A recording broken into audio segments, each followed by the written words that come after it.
Kantor DPRD Maluku tengah sepi dari aktivitas, gedung megah 4 lantai hanya diisi petugas keamanan atau PAMDAL dan pegawai sekretariat. Pantauan tribunambon.com di gedung yang berlokasi di Alara Kartini, Kelurahan Namaelo Kota Masohi, Selasa, 16 Desember 2025, sekira pukul 12.06 WIB, nampak hanya beberapa petugas PAMDAL dan pegawai sekretariat yang berlalu lalang. Tak ada satupun anggota legislatif, ALEK, yang hadir. Ruang-ruang fraksi hingga komisi terkunci rapat. Begitu pula ruangan 40-an anggota DPRD Maluku Tengah yang nampak lengah.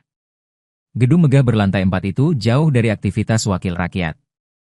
Beberapa petugas PAMDAL yang dikonfirmasi tribunambon.com membenarkan bahwa tak ada satupun ALEK yang masuk kantor hari ini. Hanya terlihat belasan mahasiswa dari Universitas Dr. Djarwati Helu yang hendak menemui Ketua DPRD untuk pemenuhan tugas mata kuliah mereka. Kepada tribunambon.com, Sekretaris Dewan, Sekwan, DPRD Maluku Tengah, Manaf Ohorala menerangkan bahwa dalam pekan ini bakal berlangsung reses ketiga. Dikatakan, reses dijadwalkan pada tanggal 17 Desember 2025 dan berlangsung selama 6 hari.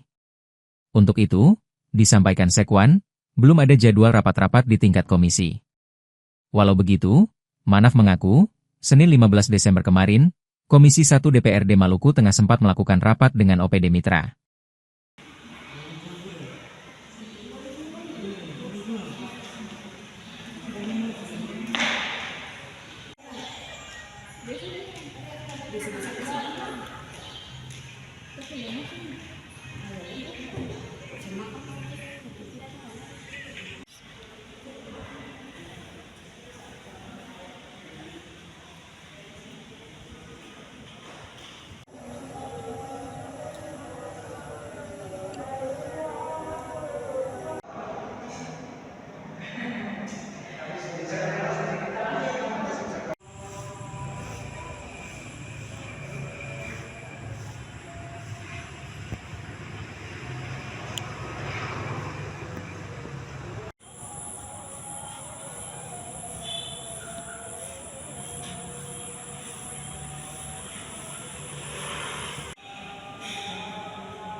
Download Tribun X sekarang, menghadirkan lokal menjadi Indonesia.